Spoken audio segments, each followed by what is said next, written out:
Welcome to the Pop Tower Podcast with your host, the man behind the myth, Peter Dawson, and the Soulful Lordy, James Bullock.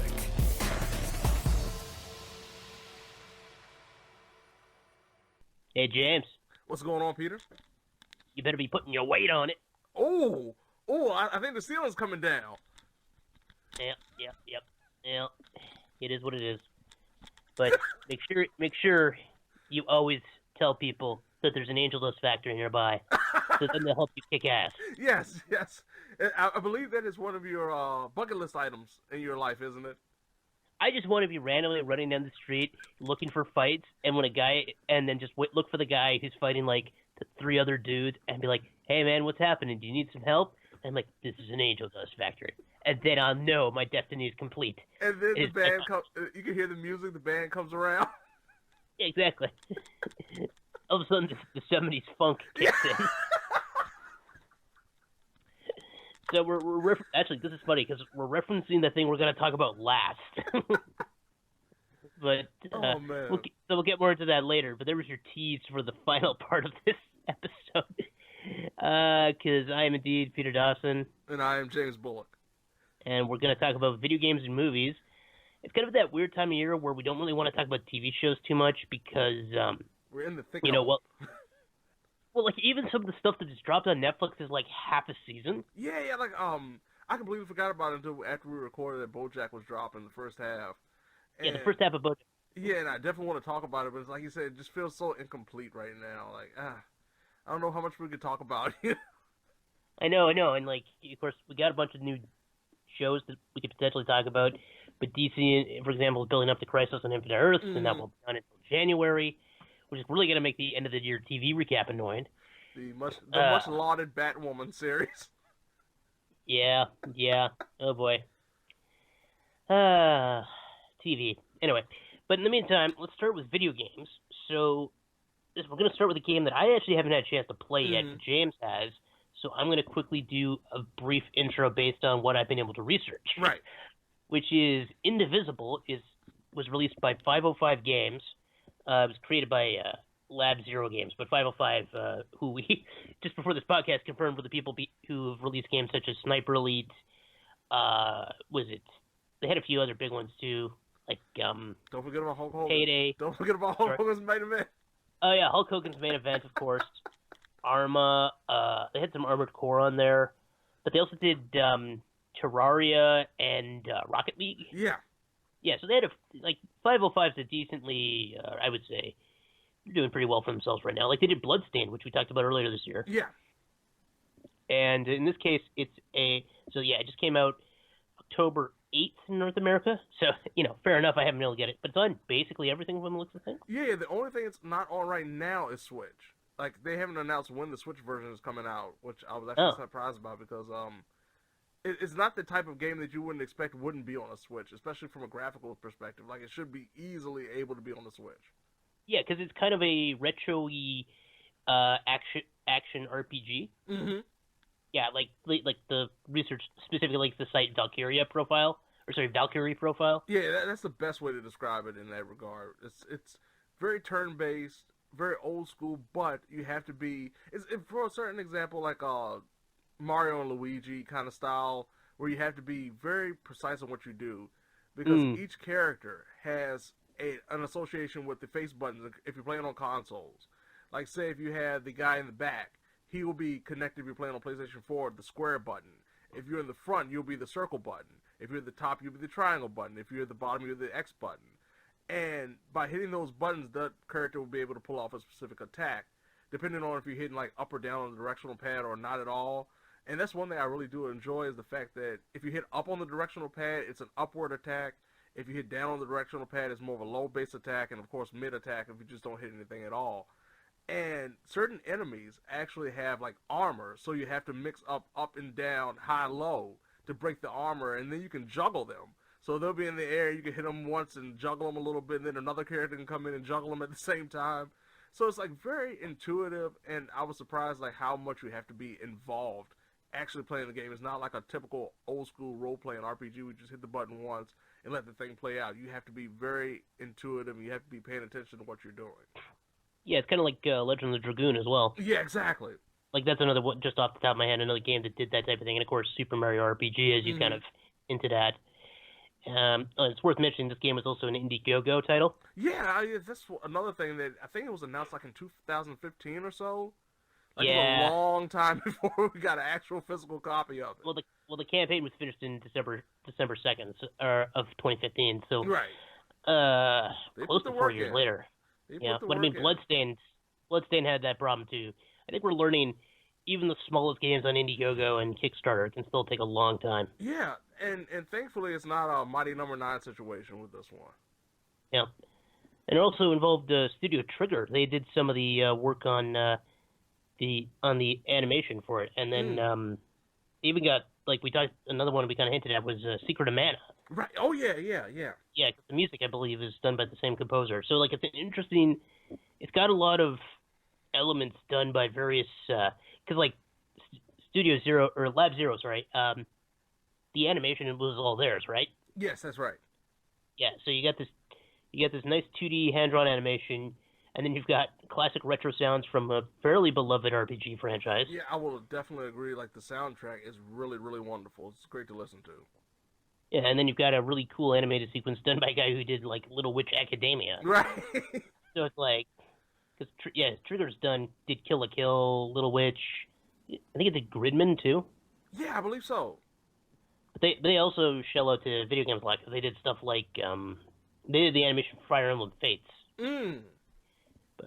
Sorry, this is all I can contribute because I haven't played the game yet. No. It's very interesting because, like, looking back, I didn't realize until you started saying, like, how many little pieces of, like, really old school RPG fandom, if you're like a old school RPG player, it really comes into this. Like, it's almost not to go beyond and say, oh, it's a modern day Chrono Trigger, but it's almost like a good little dream team coming together to make this. Yeah, absolutely. Like, it's not done by, like, core people who worked on, like, Square Enix games back in the day, but they managed to get some of the people who developed such things. Right. And they managed to get some pretty talented, like, I just looked at the art style. It looks great. Yeah, I was very surprised how crisp and just genuinely nice everything looks. The one thing with the visual presentation is the fact, like, with the cutscenes, and especially with the dialogue scenes, it's all still, it's very visual novel-esque in the way they present it. But in terms of the actual gameplay and the moving around, and one of the biggest things about it is the platforming, because there's a lot of platforming in the game, and you get certain abilities. The lead character, Ajna, she gets certain abilities as you progress through the game to make the platforming definitely more enjoyable, and has that Metroid Castlevania feel, where certain spots you can't go to until you later on get these special abilities.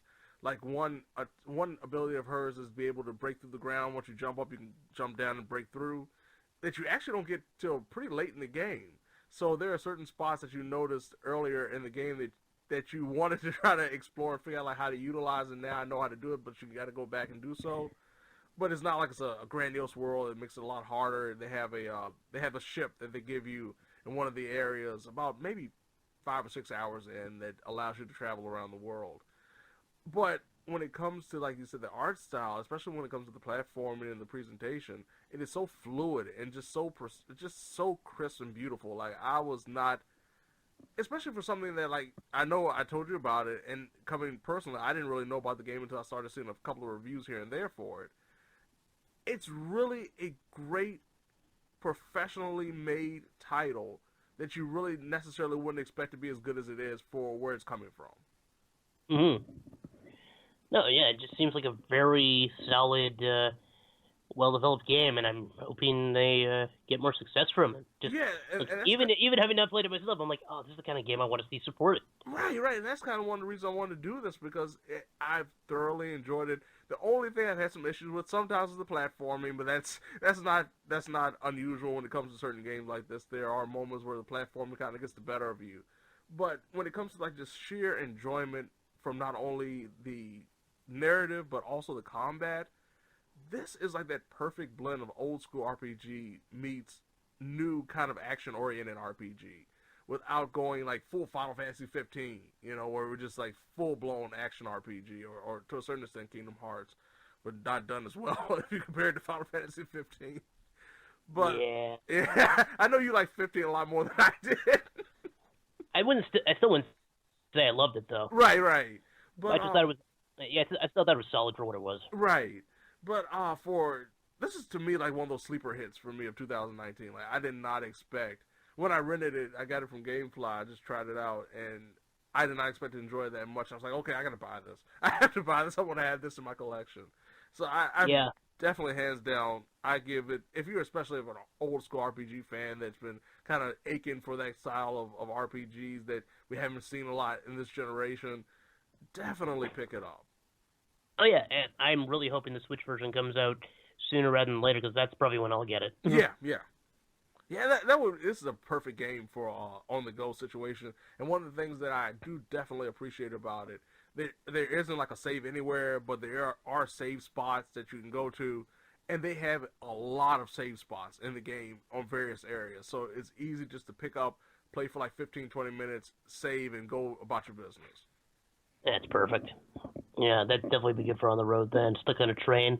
You know, not that I have any experience with being on a train for hours on end recently. Right.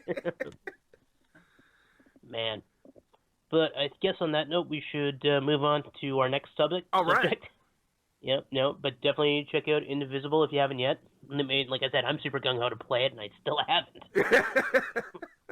Oh, and before I close out too, I also have to note, like for a physical copy, it's like only $40 right now.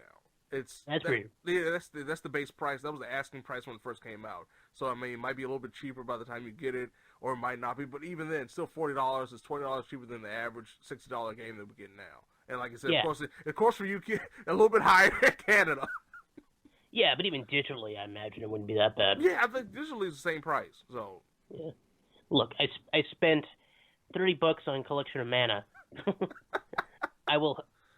Yes, because it costs that much here. So of course I'll consider getting it for. But anyway, on that trail off, didn't really. I forgot how much I enjoyed the original, and I went back to watch the original, and I was like, you know what? I did like this movie quite a bit, and I still kind of do. Like, I don't think this one has aged quite as well as some of the other ones, but I still think it's got some good moments, to be sure. It still has one of my favorite F-bombs ever. The original. So what we're talking about is Zombieland, because 10 years later, Zombieland Double Tap comes out. Oh, 10 years later. Why does this keep happening? Why do movies that really need sequels to be timely get one way too late? Because you know what I'm going to compare this to, right? Immediately off the top of my head? Sin City. Oh! Now, I thought the Sin City sequel was worse. Yeah. Especially because it wasn't as timely. But, man, just right off the bat, this movie, you could tell the script was probably gestating for quite a while. Right. Especially because the 10-year gap that is addressed in universe feels entirely incidental. Yeah, it feels like one of those things like they had to ham-fist it in. Like, they knew, okay, people are going to question why. And it's not that much of a necessity to even mention it, since it's like it's an apocalypse situation, so I really don't know why they had to go out of their way to make sure everyone knew it was 10 years after the events of the first film. Yeah, like, it's just because they wanted to, I guess, address the fact that it happened in real time. But it feels more awkward, and it just reminds you, hey, some of these jokes are probably like 10 years old. Yeah, like all of Tallahassee's character. Yeah. Oh man. So the first one, the whole thing is Woody Harrelson's breakout role as Tallahassee. You know, he's a bit of a terrible person, right, to say the least. But he's also very endearing. And now, unfortunately, they've taken jokes that kind of worked for the character 10 years ago, and they haven't really tried to do anything new with them. And so they just feel more awkward, especially if you consider the in-universe 10-year time gap. Right. It's like this character hasn't remotely grown as a result. Well, I'm not that upset with that because, of course, like what has happened in that universe compared to what happened in our universe in those 10 years are completely different. Oh, no, that's absolutely true. Right, but my only issue is the fact that he's still the same character, and it's not like he hasn't been around people that are different than him for the last 10 years. That's my biggest thing. I know, like, he's shown no change, and it's more glaring with the 10-year gap. I mean, like, that's the thing. The 10-year gap really, like, it also, because one of the major early points of the movie, so there's no point in me not spoiling this, right, is Columbus proposes to Wichita. Mm-hmm. But it's like, it's been 10 years. Why would you wait that long? I know. I was thinking, you should have gotten together and broken up by now. Like, that should have been the story with them already. But I know. And they could have easily just gone with 10 months. Like, they should have just done, like, the 10 months and just be, like, a little bit of a dig. Like, no, it's not 10 years, it's 10 months. I could have given that a lot better of a pass than that. I know, because, like, it gets so glaring, especially, like, they do have a couple things they kind of use as an explanation, too, but it's still, it just drives me nuts. And, like, probably the only thing they kind of take advantage of is the fact that Abigail Breslin is now much older. Yeah, that's about it. That's really about it. Like, and even then, like, I'm trying to think of how old she was back then. So give me a second. I'm gonna Wikipedia. Yeah, I'm actually looking at her. I'm looking her up now. Yeah, because she was 13 or 14 at the time. Wow. And now she's 23. Okay. So, but even if she had been like 16 when they did the sequel, that would have been fine. So, like, I would have loved her to still dressing up like she was when she was 13, and like them like having her on her knees, just pretending that she was the same age. That would have been weird. She never grew up. Honestly, she's probably the main reason they went with the 10-year gap. Right, they had to. I mean, but even then, they could have like just said maybe 5 years. Like, yep. They didn't have to go so extreme. Like, we're harping on this a lot, but it really does affect the entire plot. movie. It really does. Because it makes Tallahassee's lack of growth more glaring. It makes Columbus's lack of balls even more glaring. Yeah, the relationship with Columbus and Wichita makes no sense now. I know. Like the only person I think who comes out remotely okay is Wichita. Yeah, that's part really of, and like, because Emma Stone probably has the best performance in the movie. Very much so. She is the most enjoyable part of the movie. Yeah, she's probably the most well written. She's the most reasonable considering some of the stuff other characters do. Like, and don't get me wrong, Woody Harrelson and Jesse Eisenberg still have pretty good chemistry. Mm-hmm. One of the main joys of the original movie. And then, like, Abigail Breslin's still pretty good at being kind of quirky. But, like, I think bar none, Emma Stone, like, you realize, oh yeah, this she's won an Academy Award since with this last movie. Mm-hmm.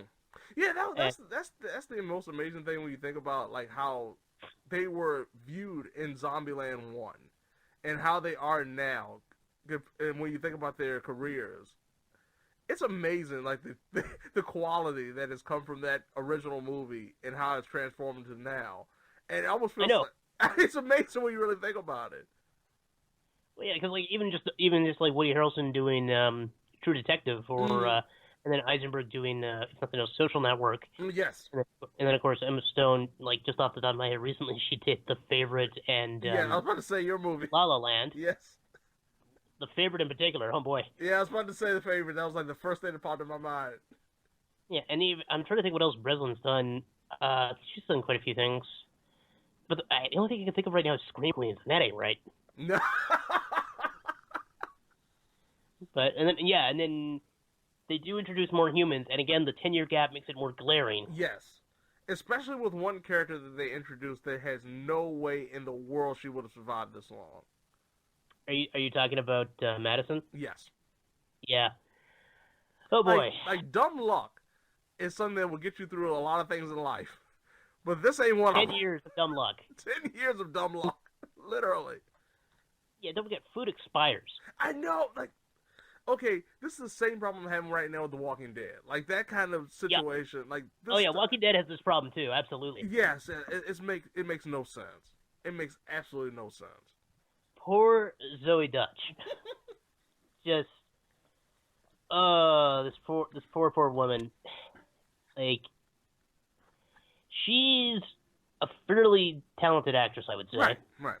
Even with this character, I give her props. She does a very good job with the character. She's a bad character. Like she's on. Yeah, no, it's a really bad character, and she's really miscast in the role. Yes. Because like she's on The Politician right now, which is actually kind of decent, even though I'm not the biggest Ryan Murphy fan. Mm-hmm. But like she's pretty good in that. And then what else was she in that was really good? She was in a couple of things. The Year of Spectacular Men, is that what I'm thinking of? Mm. Oh no, she was in Disaster Artist. Oh yeah, you're right. Yeah, and like she's one of those, and she's also kind of Hollywood Rosie because she's freaking Leah Thompson's daughter. So you think, and she actually has the talent, you know, kind of like Maya Hawke does. Mm-hmm. And like with Maya Hawke, you know, with Stranger Things, like, oh wow, she's actually really good. Mm-hmm. And then with her and Zoe Deutch, it's like, when are we gonna get something where we can really appreciate her? Right, exactly. This was not it. Like, no. I think that's what annoyed me about this character even more, because she feels so miscast in this role. And I'm just like, which is a shame because she has a couple of charming scenes, but in general, it's just bad. Like, I don't even know what else to say. And the sad part about it, it's not a bad movie per se. No, it's really not. It's super watchable. It's a fun movie. It's a solid sequel. But this feels like something that should have, as we've noted so much before, should have come out like 8 years ago. And I understand, like everybody was busy. I get it. Yeah. Like, the two most glaring things, bar none, are the 10-year gap, because it really affects the whole plot, as well as social, like, script stagnation. And then everything with Madison is pretty bad. Yeah. Like I said, there's only a couple of sequences I think are pretty good. And then, beyond that, we haven't mentioned her, but shout out to Rosario Dawson. Yes. She does pretty much what you would expect a Rosario Dawson character to do at this point. It's not really anything new we've seen from her, but you know what? It's charming, and it works. I have no problems with that whatsoever. No, she's fine. Yeah, no. I mean, just like overall, and the sad part about it, like I said, it should have come out about 8 years ago if it could have. Yeah. I think one of the biggest problems is the fact that we've had the zombie fad now just die out. Yeah. And it felt so much more revolutionary when it first came out. When the first Zombieland came out, it felt revolutionary. And now it just feels like it's grabbing on to something that's dead a long time ago. No pun intended. Yeah. It's just one of those things that just bad timing. Just really bad timing. Yep. Especially now with Warm Bodies is coming on. Oh yeah. That's what killed this franchise. That's what was it. That was it. I don't know why I picked that movie to reference now, but good grief, man. It is a zombie movie. Yes. But I guess we'll move on from Zombieland. So let's talk about the man, the myth, the legend, Rudy Ray Moore. Yes. And it's fitting that the actor that got to play him is himself a very much a man, the myth, the legend. Very much so. I mean, especially over the last few years, because he's taken a step back from what we've grown to know and love him for, and now it's starting to come back into that role of being exactly what he's been a majority of his career, and that is one of the funniest men in the history of this world.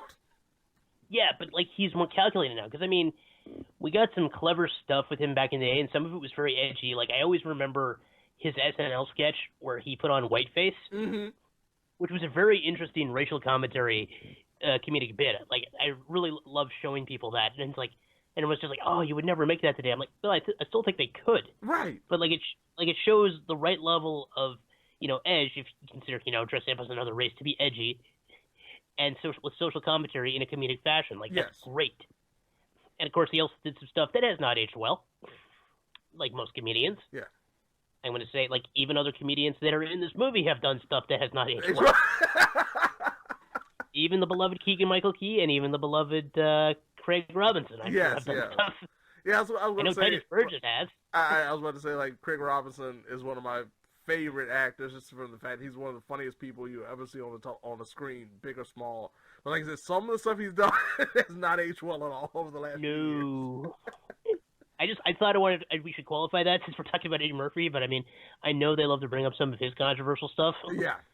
Especially one of the things that basically made him disappear, which I don't even want to mention. Yeah, same here. I'm with you. Yeah, because that feels like a disservice. But what we get is a biopic about Rudy Ray Moore, who is one of the more, like, I kind of knew who he was beforehand. I knew he was Dolemite. I didn't really appreciate the impact of Dolemite. Yeah, and that was the thing. Like, on the opposite end of the spectrum, I knew the impact of Dolemite, especially on the blaxploitation culture and the hip hop culture. But I didn't really know the story of Rudy Ray Moore in the sense of how he became Dolemite, as much as I did research and looking at this movie. Yeah, because I kind of hinted at this with some of the stuff I was quoting earlier. But one of my favorite Rudy Ray Moore films, and to watch for basically all the wrong reasons, is Disco Godfather. Right. Also known as the Avenging Disco Godfather. Yes! Where he says his catchphrase, "Put your weight on it," approximately 147 times in a 90-minute movie. And that famous scene where a guy just helps him fight angel dust guys. Like, oh man, like his movies are just fascinating, and plus like being the 70s, they have that weird, like, what is that sound where it's like pew pew sound effect just randomly in the soundtrack, and it's like, so it's kind of funk, kind of disco, and then there's like a pew pew, which I don't even know what that is. Hey, it's almost like a transistor sound, but it's not. Yeah, it's like a transistor, vaguely theremin blip. And his movies, it's all over the soundtrack. Yes. I like it. I think that shows up in some other movies too, but that one in particular, I always remember that. Seriously, just go watch the original Dolemite. Go watch Disco Godfather. I know Disco Godfather's on YouTube. Oh, is it? Wow. It's like $3.99. Oh man, oh yeah, go get it, please watch it. I gotta check and see if it's on Netflix later because for years I didn't realize the official listed name is Disco Godfather because I only knew it as Avenging Disco Godfather. So I kept thinking it was a sequel that didn't get as much play, and then I found out there's the same film. I'm like, oh, but random talk about Rudy Ray Moore aside. So the film, chronicles basically the creation of Dolemite, you know.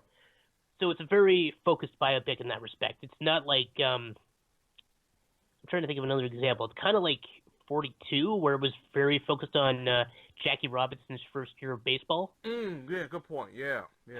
Yeah, it's one of those type of things where like they're not trying to do the whole person's whole life, which is probably for the best. So, like one of the most glaring ones is probably we haven't talked about this and we probably won't, except maybe at the end of the year. But the recent Judy Garland biopic, Judy, it focused almost entirely on Wizard of Oz and her 6-week stint near the end of her life in London. Exactly, yeah. Which is so not a full glimpse of Judy Garland's career. Exactly. Like, don't get me wrong, Wizard of Oz is now effectively her... It was a high point, but that wasn't just it. And it wasn't even that iconic and probably till the 1950s. It's very much like... if somebody did a biopic on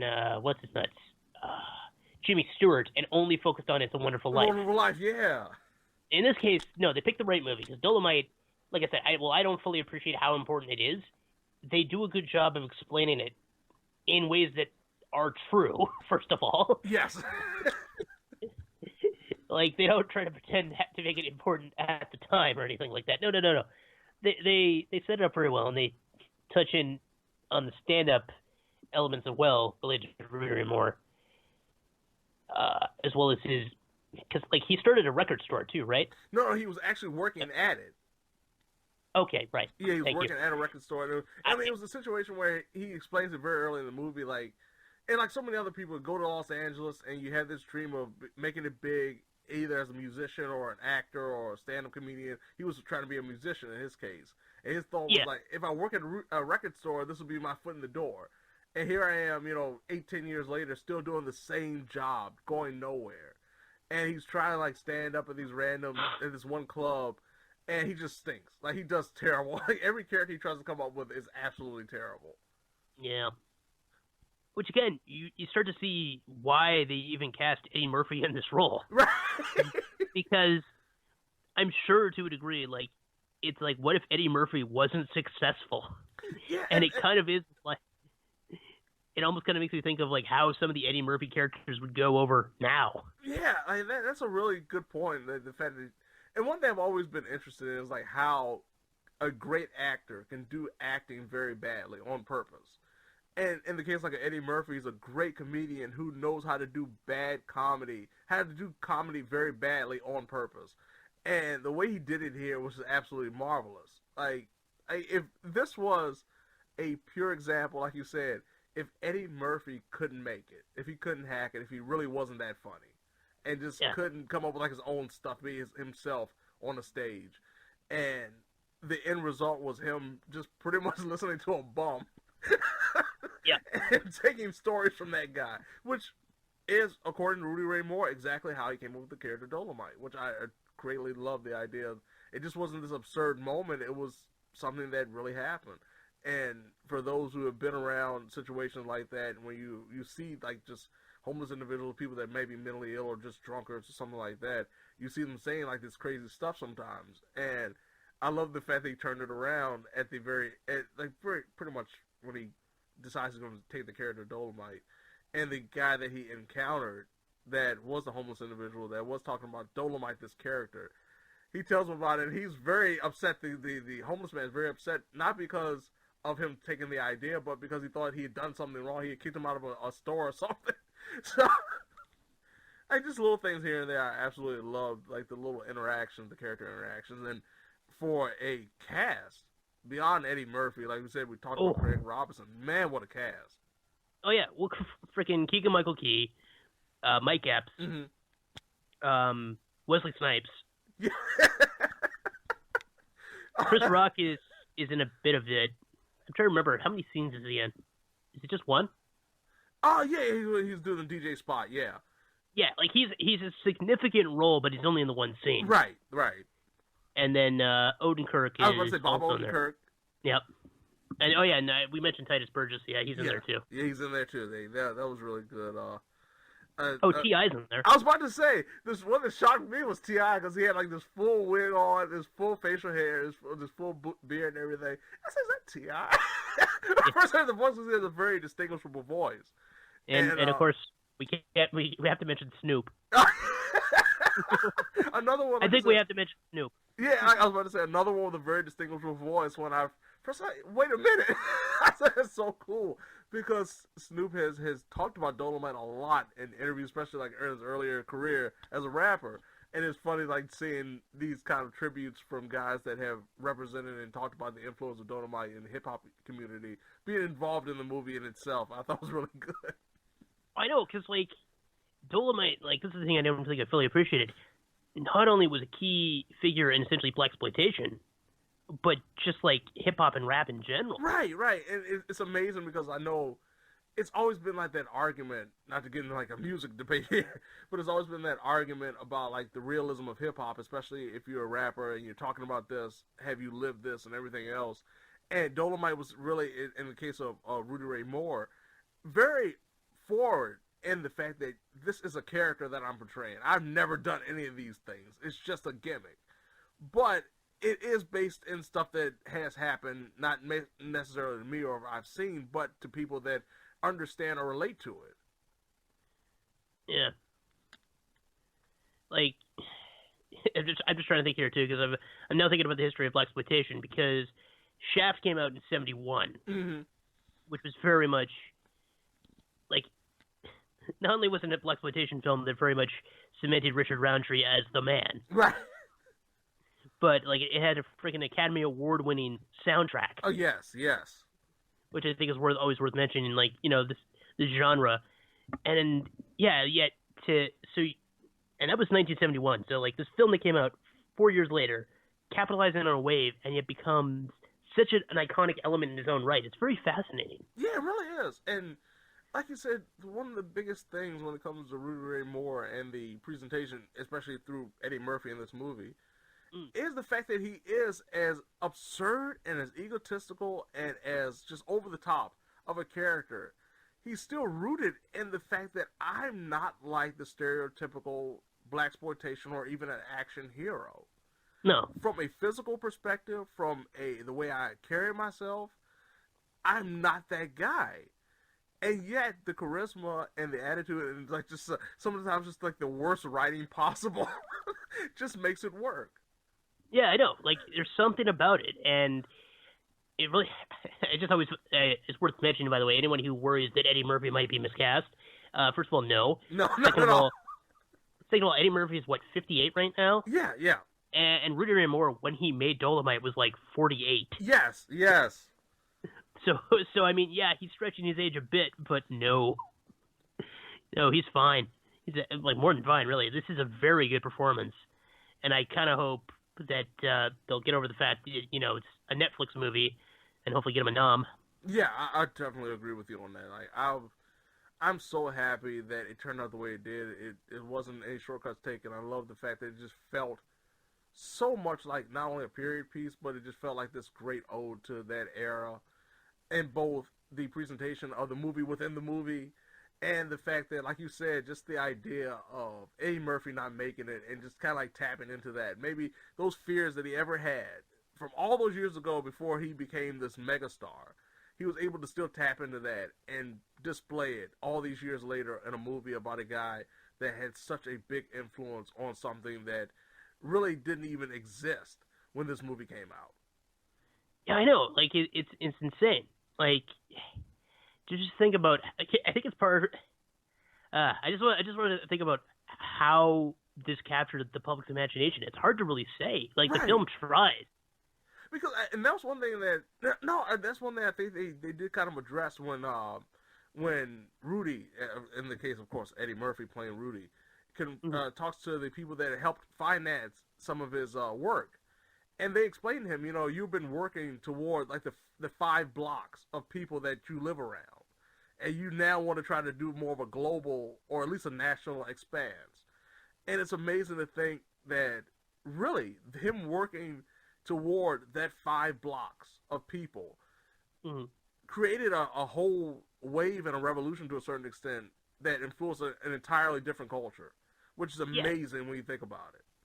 Well, I think it goes back to some of the favorite lines from, even just science fiction in general. Remember Cloud Atlas, the book, not the movie, because they don't end the movie with this, right? But because the book ends it with one of my favorite lines, and because it talks about, it's like all your efforts will only amount to a few drops in the ocean, and it's what is the ocean, but thousands of drops, right? Right? And so it really emphasizes the idea of starting small and you can create big change. Right.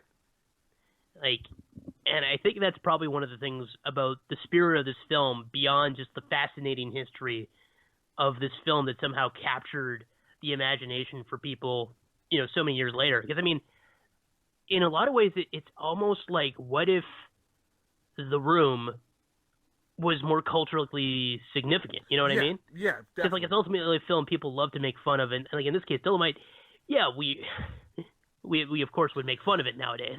Oh, we would make fun of it back then, because I mean there was some really goofy stuff back then, especially if you look at a lot of blaxploitation films. There's a lot of goofy stuff.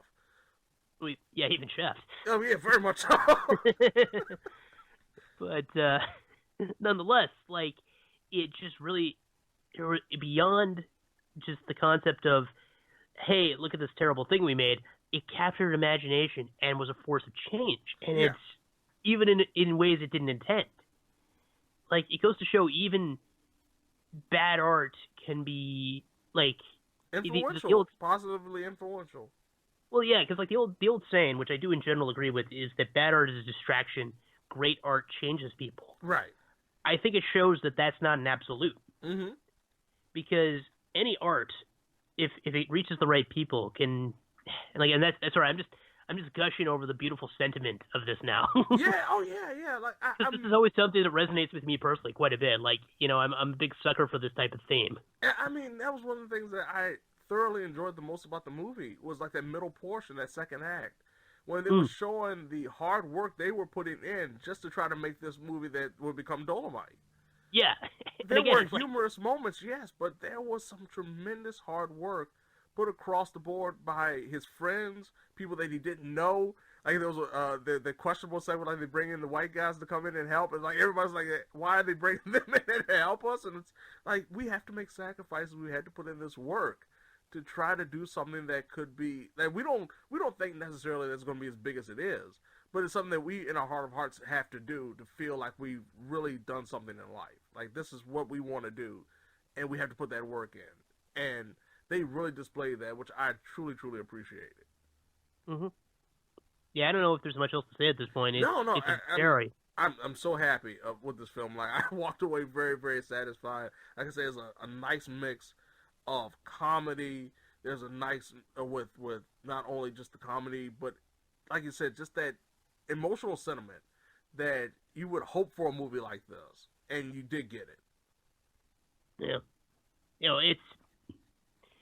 it's something I really think people need to watch on Netflix. Yeah, very much so. Wholehearted recommendation. But we must preface this. We must preface this. It is definitely a mature movie. Oh yeah. Oh, it's absolutely R-rated. I mean, for God's sakes, we're talking about a blaxploitation film. You really think the production of this isn't going to be R-rated? I mean, I don't even think the language was that bad. But definitely some language problems. The language alone would have probably gotten them an R-rated movie. Yeah. Yeah, it's true. But a wholehearted recommendation, though. This is definitely one of those end of the year moments. Like, man, this is definitely top 5 material for me right now. Yeah, I would definitely agree. Yeah, I don't know what else to say at this point. Like I said, just go see it. If you have Netflix, go see it, definitely. Or sit down and watch it. Yes. Probably another way to put it. Yeah. Yeah. I think that we'll wrap up the episode on that. More just, yeah. I'm so glad we just kind of hit the nail on the head for why. I'm always happy when we do that. Yeah. I'm just really happy right now, you guys. Not like crying tears of joy happy, but just I feel great. All right. So thank you for being here, James. Oh, it's always a pleasure. And just before we go, rest in peace to John Witherspoon. This episode is dedicated to you, my friend. Yes. And actually, not to pile on after that, but I do want to also mention, I'm going to make sure this is included when I post the episode on various social media. As of when this episode comes out, Extra Life will have ended. Hopefully you were able to support it. But even though game day is over, you can still donate until the end of the year to help support children's hospitals around the world. So please go out and look for your local Extra Life donator if you want to support locally, or I'm going to also include a link to my personal donation, which will support BC Children's Hospital in Vancouver. Awesome. So just please do what you can if you want to help children's hospitals around the world. And as I think as this comes out, it's going to be the Rooster Teeth stream is actually going to happen, which is always a big event because they are trying to get 1,000 donations of $1,337. Oh man, okay. Yeah. And they've had bets before where over like a 1 hour period, every time they get one of those donations, somebody gets hit with a moonball. And in one period, they got over 200 donations like that. It was insane. Oh man. So I don't think I'll link to that one directly, just because I don't want to add too many charity links. But right. Yeah, definitely check out Extra Life. Yeah, just Extra Life in general, or if you want to donate to me in particular, I do appreciate it. I'm not asking you specifically to do that. I'm just asking you to donate. Yeah, just help the kids. That's all we're asking. # for the kids. For the kids.